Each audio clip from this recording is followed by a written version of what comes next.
Looking at the key fob inside of the Hyundai Ioniq 9. Similar style fob to a number of other Hyundai vehicles.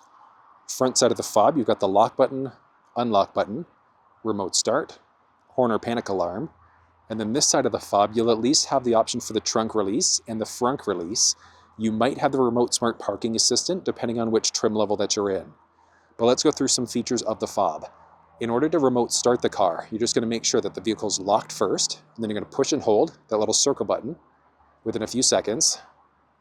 And you can see there, the car has now been remote started. To cancel remote start, push and hold that circle button there in order to cancel that remote start process. Getting into the trunk can be done a few different ways. So you can actually push and hold the button along the top of the key fob there in order to be able to get into the trunk of the vehicle. You're also going to find the remote smart trunk feature. As long as you've got the key fob on you, walk up towards the back end. Going to have to hit this sweet spot. Key fob can be in your pocket, it's not a problem. You can lock it at this point if you wanted to cancel that from happening. But that auto open, I think, is a great feature. You can also adjust out the liftgate height. So you're just going to drag it down or lift it up to whatever height you'd like to. And then you're going to take the button on this side, push and hold. You've got that chime, and now it wouldn't open up past that point. You can push this button in order to lock all doors.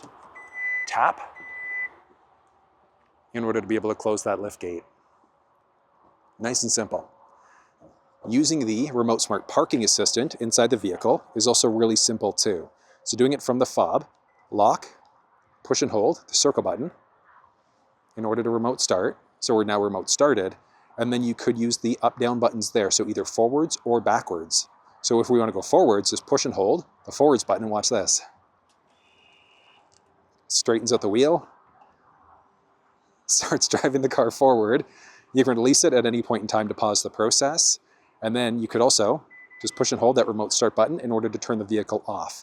So if you need to get into tight spaces, that's available. But if you want a full walkthrough on using the park assist system, you'll find that down in the description of this video.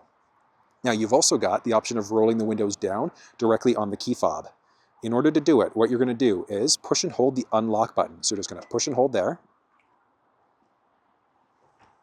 You can release it to pause it part way, or push and hold again in order to continue the process, which is pretty neat. Oh, it's unfortunately not window back up, it's strictly going to be window down, but it's a pretty useful process at the same time.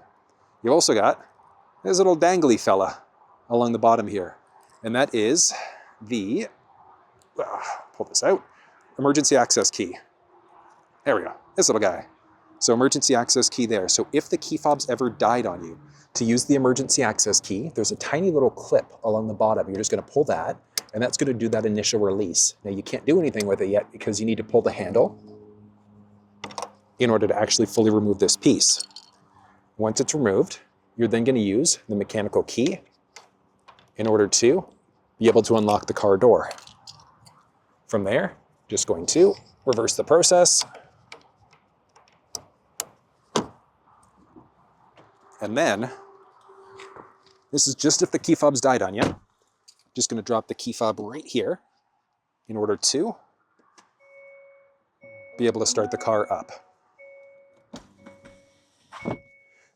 If you want full walkthroughs, or you want to know how to use the different steering wheel buttons, how to use cruise control, going through the cluster screen, the infotainment, etc., you'll find that down in the description of this video. But setting up all these key fob tricks, if you go into your vehicle setup for a second here, you're going to come up to this screen. You want to go Vehicle.